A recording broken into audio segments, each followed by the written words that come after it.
Nouvel épisode, Posez vos questions, l'émission interactive. Nous sommes ravis de vous recevoir aujourd'hui pour le thème création d'entreprise, comment s'y prendre, les 6 clés d'une réussite. Avant de rentrer dans le vif du sujet, un petit point technique, les règles du jeu. Donc, nous avons coupé vos micros afin qu'il n'y ait pas d'interférence. Le webinaire est enregistré, il pourra être rediffusé en replay. Et vous allez poser vos questions dans le chat, parce que le but du jeu, c'est quand même de répondre à vos questions. Donc pour cela, vous allez pouvoir saisir votre texte dans le cadre blanc en bas. Vous appuyez ensuite sur Entrée. Et aujourd'hui, à la modération, nous avons Virginie et Sorelia qui commenceront à répondre à vos questions, mais surtout qui nous les transmettront au fur et à mesure pour que nous puissions y répondre. Êtes-vous prêts? Donc pour cela, vous avez un petit bonhomme en haut. S'il est vert, vous êtes prêt, on va pouvoir démarrer.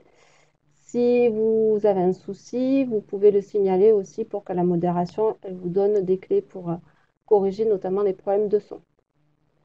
Apparemment, tout est OK. On va pouvoir démarrer. Je suis Françoise Bonamour, intervenante conseil en évolution professionnelle et aujourd'hui, j'ai le grand plaisir de recevoir Céline Manca, déléguée régionale à l'Union régionale des boutiques de gestion Provence-Alpes-Côte d'Azur.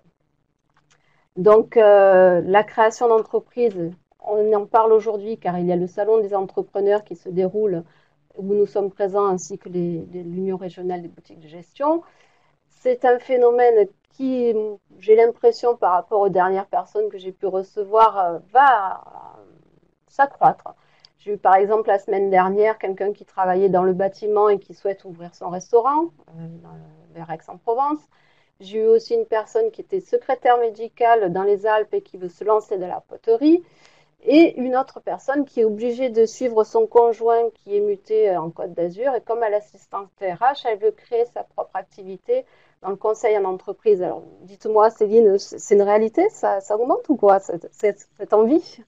Alors effectivement, je vais d'abord présenter un petit peu ce que nous faisons en Volontiers. termes de métier. Donc effectivement, nous sommes l'Union régionale des BG de Provence-Alpes-Côte d'Azur. Nous sommes le premier réseau d'appui à l'entrepreneuriat Oui. en Provence-Alpes d'Azur, mais également au niveau national, puisque nous faisons partie d'un réseau national avec différentes implantations sur l'ensemble du territoire français. L'Union régionale est là pour travailler à la coordination, à mettre en place des manifestations, à communiquer et aussi, bien évidemment, aider les BGE de Provence-Alpes-Côte d'Azur. Notre métier, c'est l'appui à l'entrepreneuriat en amont, c'est-à-dire lorsqu'une personne, ce qu'on appelle un porteur de projet, mais également en post-création, lorsque une entreprise est créée et de l'appui au démarrage, on va dire au bout d'1 an. D'accord. Donc effectivement, aujourd'hui, on est plutôt sur des gros accompagnements. Donc on existe depuis fort longtemps, on existe depuis une quarantaine d'années. On accueille, juste pour vous donner quelques chiffres, à peu près 6000 personnes par an sur l'ensemble du territoire régional. On accompagne des porteurs de projets à peu près 2000 personnes, ce qui fait qu'on Par a an? par an D'accord. sur l'ensemble du territoire régional, bien D'accord. évidemment. On a du coup un nombre de créations d'entreprises qui est à peu près de 1200 à 1300 personnes par an. Ça veut dire aussi du coup des créations d'emplois, donc plus de Mais oui, 1300 créations d'emplois. effectivement, ça va en cascade, ça. Ça va en cascade, effectivement. On suit à peu près 2000 entreprises. Voilà, et on a des levées financières à peu près qui représentent 15 millions d'euros par an. Du coup, Pour les entrepreneurs, bien sûr, pour les entreprises. est-ce qu'on peut dire alors du coup que la création d'entreprise a le vent en poupe par la région PACA? C'est quelque chose Alors, qui en essaie? effectivement, la région PACA est une des régions les plus dynamiques en termes de création d'entreprises. D'accord. Aujourd'hui, notre tissu économique par rapport au niveau national, bien sûr, Oui. notre tissu économique de la région est composé entre 85 et 90% de TPE. Donc, c'est quand même enfin, c'est vraiment un fait marquant sur notre région, un nombre important de TPE. La contrepartie, c'est que par contre, ce sont des entreprises qui sont beaucoup plus fragiles, avec des taux de pérennité qui sont beaucoup plus faibles. C'est-à-dire, 1 sur 2 n'existe plus au bout d'un certain nombre de temps. Oui, Voilà. effectivement, d'où l'importance de l'accompagnement. On va voir Oui, ça. d'où Donc, l'importance d'accompagnement et puis d'autres, bien évidemment, d'autres critères qui fait que d'améliorer les taux de pérennité est important, en tout cas sur le territoire régional. En effet, nous, ça nous arrive de recevoir des personnes qui nous disent je ne veux plus être salarié, je veux Oui, être mon propre patron. Alors, donc, nous, on va les aider à faire le point là-dessus, voir vers quoi se lancer, mais tout à il va fait, falloir un gros travail en amont et en aval pour assurer cette pérennité. tout à fait. Et les profils des personnes qui veulent créer leur propre emploi ou créer une grosse structure, on ne sait jamais, hein, Bien selon le sûr. développement, il y a de tout. Il n'y a pas forcément des super Non, cadres, il y a vraiment de tout. il y a vraiment de tout. C'est-à-dire que ce qu'il faut se dire, c'est que la création d'activités est accessible à tous. Il y a différents dispositifs sur le territoire régional hein, ou départementaux, ça dépend aussi, qui fait qu'on peut accompagner, on va dire, tout le monde. Après, bien évidemment, voilà, il y a des critères et des éléments qui font qu'on arrive à créer son entreprise ou pas. Je vous ai donné les chiffres tout à l'heure pour vous faire voir justement qu'on a beaucoup d'accueil. On accompagne à peu près 50% sur notre accueil, entre 30 et 50%. Et il n'y en a que, par rapport à ces accompagnements, on va dire encore 30 à 40% qui créent leur activité pour plusieurs raisons. Les raisons, bon, ça peut être des raisons effectivement personnelles, où ils s'aperçoivent qu'en fin de compte, c'est pas vraiment en fait ce qu'ils voulaient dans la vie de créer une entreprise. Il y en a aussi qui retrouvent un emploi en faisant des démarches, puisque du coup, ils sont dans un certain dynamisme qui fait Mm. qu'ils vont du coup rencontrer d'autres personnes, d'autres partenaires, et du coup vont retourner en emploi. Et puis, il y a ceux qui créent. Voilà. D'accord, donc Donc, il y a aussi un travail. Notre métier, c'est aussi travailler aussi à certains, entre guillemets, deuils de projet, oui, ou en tout cas, voilà, en donnant des donc clés de ouais. réussite, mais en même temps en bien précisant et en cadrant bien les éléments, en tout cas les process d'accompagnement, pour pouvoir emmener à une création d'activité qui a pour objectif d'être pérenne et durable. Donc en effet, on va regarder ensemble, euh, on va partir sur l'hypothèse que le projet Oui, est bien ficelé et que la personne a bien tenu compte tout grâce à à un fait. accompagnement, par exemple avec nos conseillers, sur la viabilité ou du moins le fait qu'il ait pris en compte justement, comme vous disiez, des idées personnelles, hein, il y a Oui, tout un contexte à prendre. Donc on va voir avec vous qu'il y a des outils en amont que vous proposez. oui. Alors, accompagner la création d'activité, c'est quoi? Donc, c'est vraiment, il y a différentes étapes dans l'accompagnement. Donc déjà, il y a des accompagnements individuels avec des rendez-vous avec un conseiller formateur Mhm. expert de, de, de l'accompagnement à la création d'activités et également en parallèle ce qu'on appelle des ateliers collectifs ou des formations qui permettent d'acquérir le métier de chef d'entreprise. Donc je précise bien d'acquérir parce que souvent les créateurs qui viennent nous voir ont tous leur métier. Mhm. Je suis cuisinier, je suis effectivement maçon, etc. Mais acquérir, mais le métier de chef d'entreprise, c'est un autre métier supplémentaire de son métier d'origine. Donc, du coup, il faut effectivement avoir des clés, avoir des outils qui permettent d'avancer et de structurer son projet pour le finaliser et le formaliser. Donc, il y a différentes étapes Mhm. en amont de la création d'activité qui va être de travailler déjà sur tout ce qui est étude de marché, qui va être de travailler sur son offre de service, sa commercialisation, sa tarification, bien évidemment, sa commercialisation, tout ce qui est aussi plan marketing et bien évidemment tout ce qui est budget prévisionnel sur 3 ans pour bien voir effectivement les éléments importants et quels sont on va dire les moyens que je dois mettre en place en tant que créateur pour pouvoir arriver à un certain seuil de rentabilité sur les 3 prochaines années, on va dire, donc sur ce qu'on appelle nous le démarrage d'une activité. D'accord. Voilà. Nous, par exemple, là, tout à l'heure, Ouais, ce que je vous donnais, ouais. c'était des totales reconversions. Oui, tout à Donc, fait, il va falloir se former. tout à fait, Donc, nous, de notre côté, c'est vrai qu'on peut renseigner sur le bon choix de la formation, les tout à fait. compétences transférables, le choix de l'organisme. Mais est-ce que vous avez eu souvent des personnes comme ça qui virent complètement de Oui, vie? oui, complètement, oui. Ça arrive très, très souvent, effectivement, que des gens ont envie de se reconvertir et de créer dans une activité qui n'est pas forcément la leur. Et les éléments déclencheurs, en général, c'est quoi? Ah, ça peut être tout simplement une envie de faire autre chose de sa vie professionnelle et souvent par passion, Ouais. d'aller sur une activité autre que le métier d'origine. Est-ce qu'il n'y a pas aussi le phénomène de mode, ce qu'on peut voir à la télé actuellement? Je veux créer ma maison d'hôte, je veux devenir chef pâtissier. Est-ce que vous Alors, l'avez remarqué ça? Alors, oui, il peut avoir il peut avoir effectivement des effets de mode, sauf que sur certains métiers, notamment pâtissier, ça demande effectivement de réelles formations et donc de passer notamment des CAP, des BEP pour effectivement, donc ça demande, c'est une complexité un peu plus importante selon certains secteurs d'activité. Et aussi Et, connaître la réalité du terrain, et hein, parce connaître la qu'entre ce réalité qu'on du terrain, voit et la exactement, réalité, c'est ça. donc du coup, parmi vos outils, est-ce que vous proposez des mises en situation, Alors, des rencontres de professionnels? Alors effectivement, dans le cadre de notre process d'accompagnement, donc on a tout cet accompagnement individuel qui est là pour travailler, structurer et formaliser le projet. On a des ateliers collectifs, effectivement, pour faire monter en compétences, en tout cas sur certaines thématiques, bien évidemment, tout ce qui est gestion, statut juridique, tout ce qui est marketing, communication, etc. Et en même temps, les porteurs de projets ont accès à ce qu'on appelle un bureau virtuel, c'est-à-dire vraiment un coffre-fort, où là, ils vont pouvoir travailler sur la simulation et faire des hypothèses de ce qu'on appelle, alors le mot un peu, le business plan. Oui. Tout simplement, c'est travailler sur leur dossier, faire différentes simulations, différentes hypothèses pour trouver, on va dire, la bonne configuration et la bonne préfiguration de leur projet.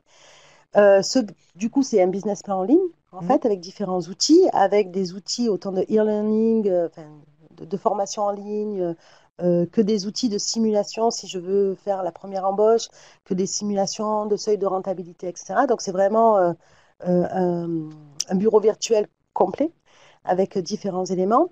Parallèlement à ça, effectivement, on a d'autres plateformes un peu plus spécialisées, comme par rapport à tout ce qui est entrepreneuriat au féminin, par rapport à tout ce qui est démarche un peu plus responsable dans le cadre du développement durable.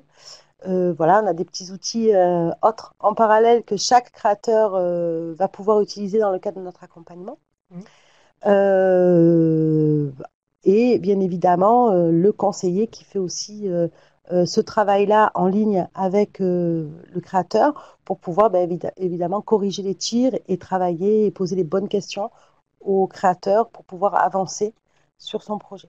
Alors, je rebondis, j'ai Ouais, entendu le mot féminin. ouais, Donc, on parle souvent du statut de la femme de l'artisan. oui. Au niveau de l'entrepreneur, si j'ai mon mari qui a une société dans l'informatique, je vais l'aider régulièrement à faire sa Mm. compta. Est-ce que j'ai un statut? Non, il n'existe pas de statut spécifique par rapport à l'inverse, on va dire, du statut artisan ou du conjoint artisan.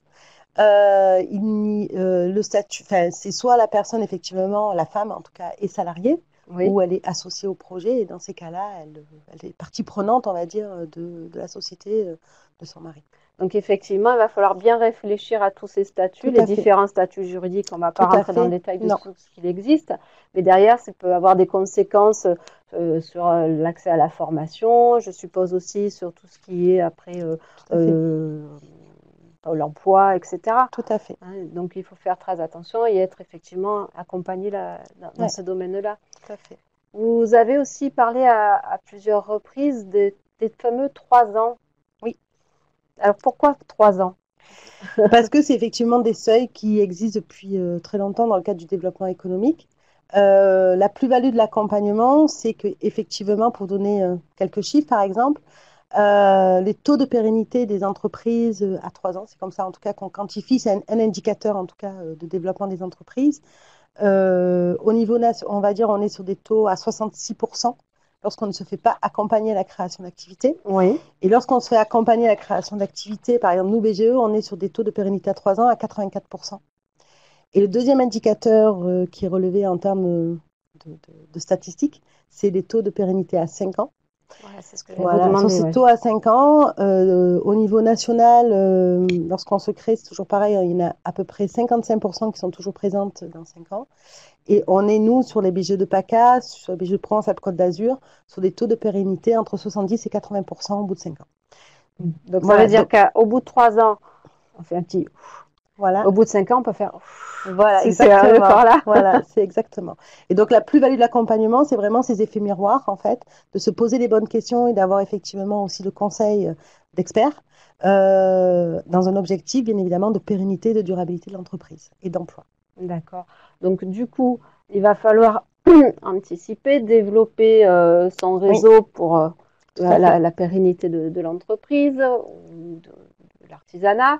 On a parlé de diagnostic, il va falloir anticiper, éventuellement se former au démarrage, mais aussi tout le long, hein, Tout le long, puisque selon tout à les fait. outils qu'on utilise, il peut y avoir des adaptations à faire, ne serait-ce que sur le côté juridique.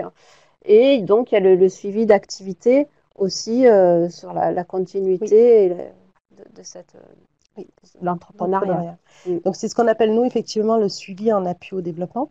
Donc, effectivement, c'est indispensable, on va dire, aujourd'hui, de se faire appuyer au développement pour différentes raisons. Déjà, parce que lorsqu'on crée une entreprise, il est important d'avoir ce recul à un moment donné. Mm. Donc, d'avoir des personnes qui puissent venir chez vous, regarder un petit peu où est avec vous votre activité, ce qu'on appelle les points de gestion, pour pouvoir refocaliser, on va dire, sur certaines activités, peut-être pas d'autres parce que moins rentables, etc.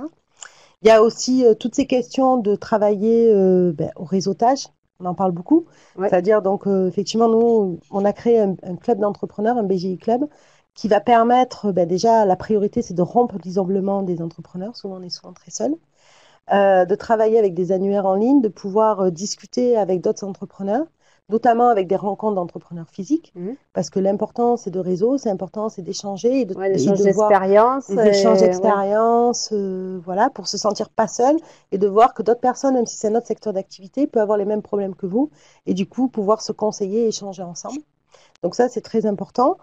Et une autre thématique qu'on oublie très très souvent lorsqu'on est chef d'entreprise, c'est la formation. Mm. C'est-à-dire qu'aujourd'hui, on s'aperçoit que la montée en compétences des chefs d'entreprise est indispensable au long terme, c'est-à-dire tout au long de La son formation parcours, tout au long de sa vie. tout au long de sa vie, exactement. Et les chefs d'entreprise, et notamment, par exemple, les commerçants, ce sont ceux qui se forment le moins, Ah par bon? exemple. Et c'est très, très rare et c'est très difficile. Or, c'est indispensable. C'est-à-dire avoir des formations sur la comptabilité et l'analyse financière, c'est indispensable lorsqu'on veut suivre son activité et travailler ses seuils de rentabilité, ses marges, etc.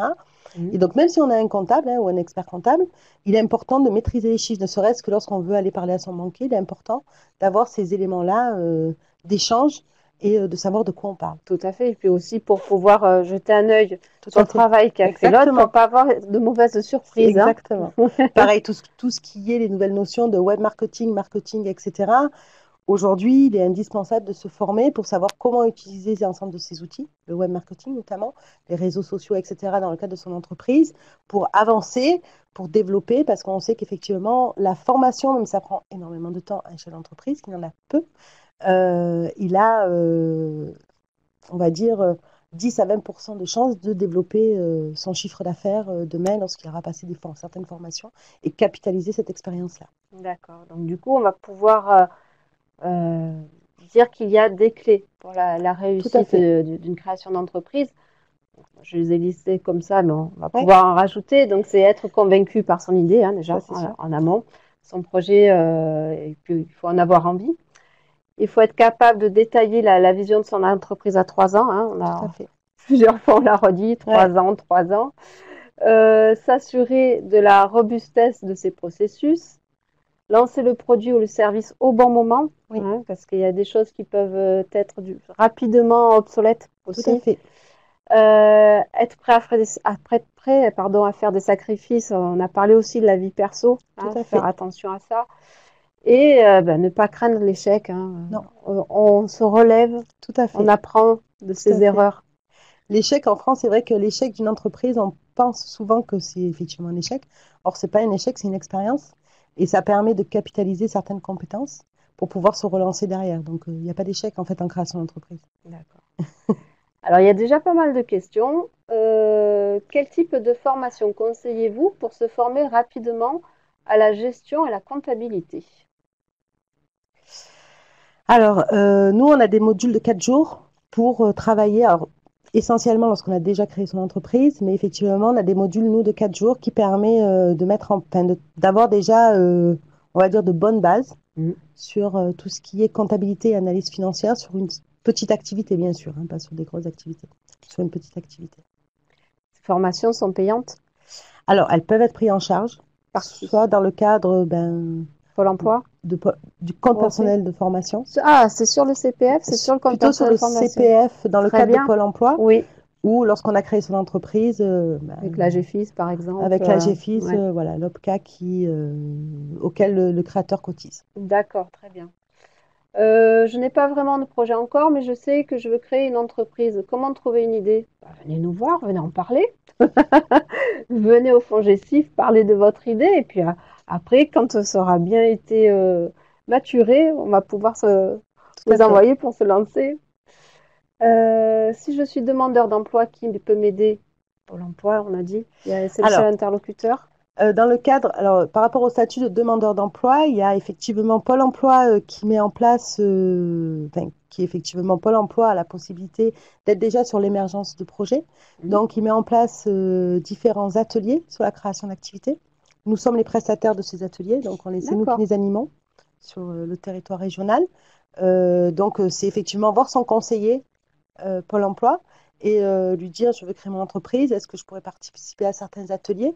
Donc, il y a des ateliers d'une demi-journée, il y a des ateliers d'un jour, qui déjà permet de dégrossir, on va dire, l'activité. Et puis, lorsqu'on est un peu plus près, il y a notre dispositif régional, puisque aujourd'hui, la compétence, on va dire, du développement économique, c'est le conseil régional. Et il y a un dispositif qui s'appelle Mon projet d'entreprise, Mhm. qui permet d'accompagner sur 3 phases un demandeur d'emploi. La première phase qui est sur le travail de structuration du projet.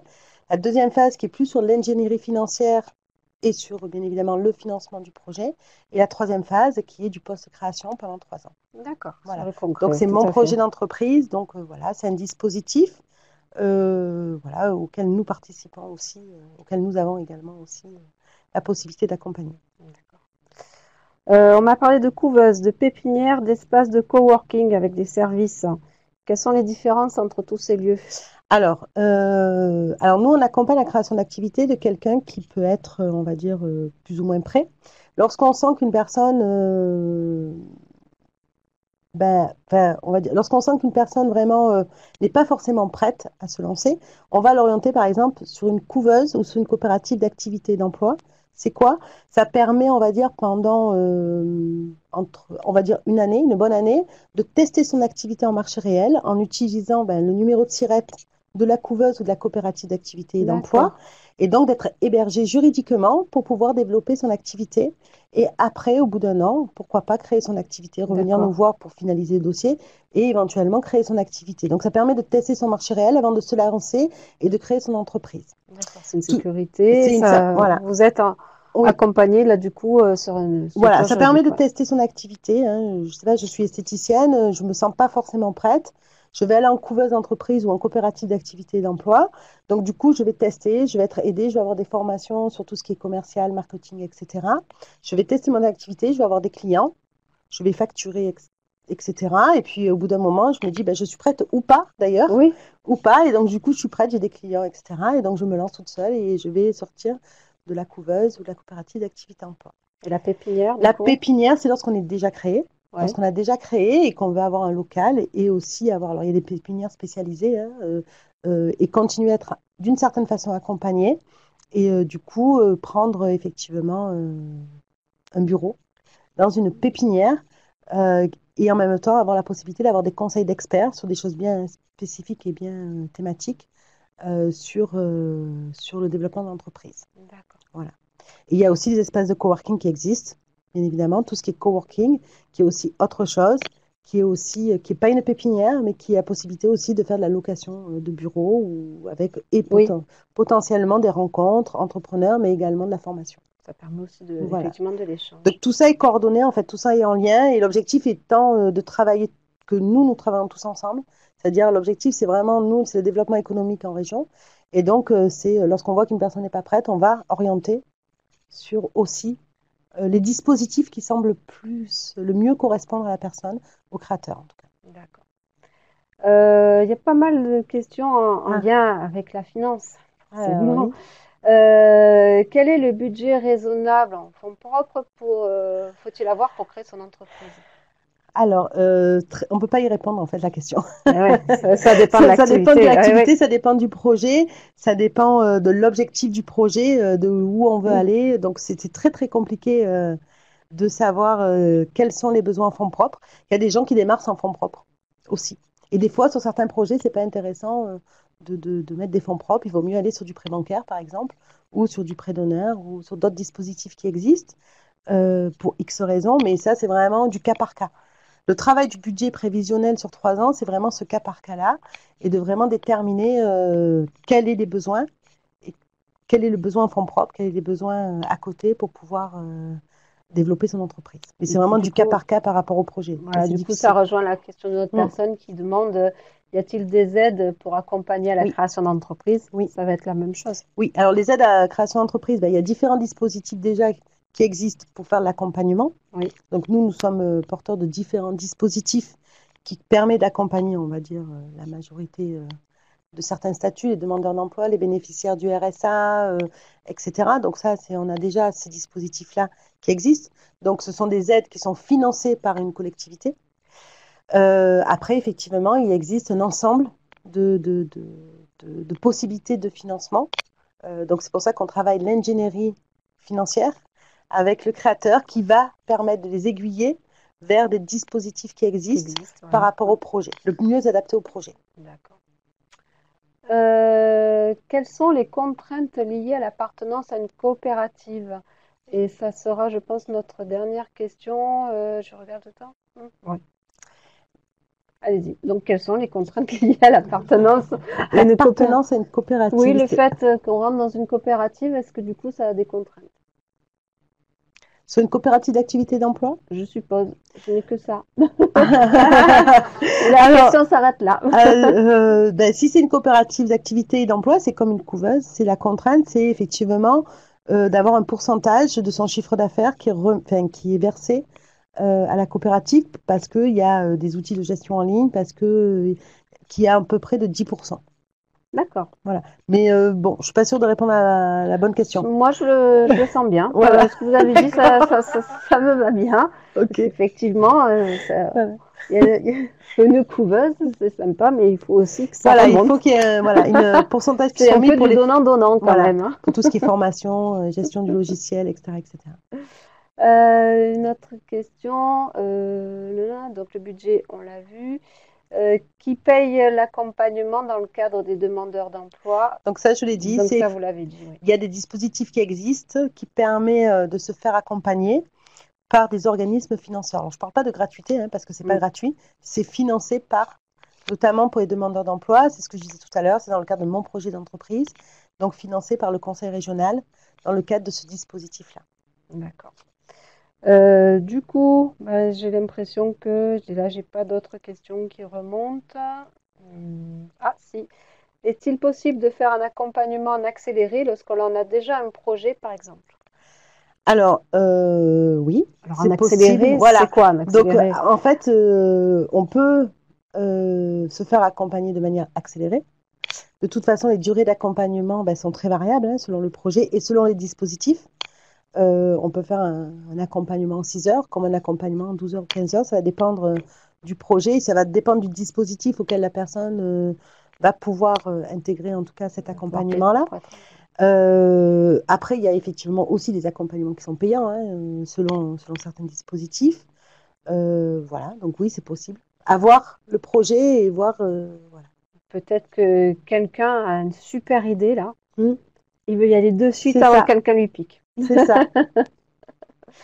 J'ai une question sur le tri dans les structures juridiques. Là, on a dit qu'il y avait trop Oui, de différences. ouais, On ne va pas avoir le temps aujourd'hui d'y répondre. ouais. Donc, du coup, hop, là, ben, c'est déjà l'heure de la conclusion. Donc, merci beaucoup d'être venu avec nous aujourd'hui nous parler. Donc, Merci à vous de on peut m'avoir vous invité. retrouver au Salon des Oui, tout Entrepreneurs. à fait. D'ailleurs, là, je crois que vous allez Oui, filer c'est ça, au salon. pour y être cet après-midi. Nous y sommes aussi demain, pardon, sur un atelier demain après-midi. Comment réussir son changement professionnel, donc peut-être justement pour ensuite créer son entreprise. Vous avez un questionnaire d'évaluation sur lequel vous pourrez nous faire vos commentaires afin que nous fassions mieux la prochaine fois. Nous nous retrouvons mardi prochain. Alors ça sera sur un webinaire et non pas une question-réponse, même si à la fin on répond à vos questions. La thématique mardi prochain, ça sera comment bien choisir sa formation. Nous aurons avec nous Nicolas Gosti qui est chargé de la qualité de la formation. Justement, ça tombe bien. Vous pouvez donc retrouver cette émission sur notre chaîne YouTube, sur notre page Facebook, sur notre site fongesif-paca.com. Nous sommes aussi sur Twitter, LinkedIn, Viadeo. Un petit mot de conclusion? Merci pour l'invitation. Merci à vous d'être venus. Passez un très bon après-midi Merci vous aussi. parmi toute la foule du salon. C'est ça. Et à très bientôt. Merci.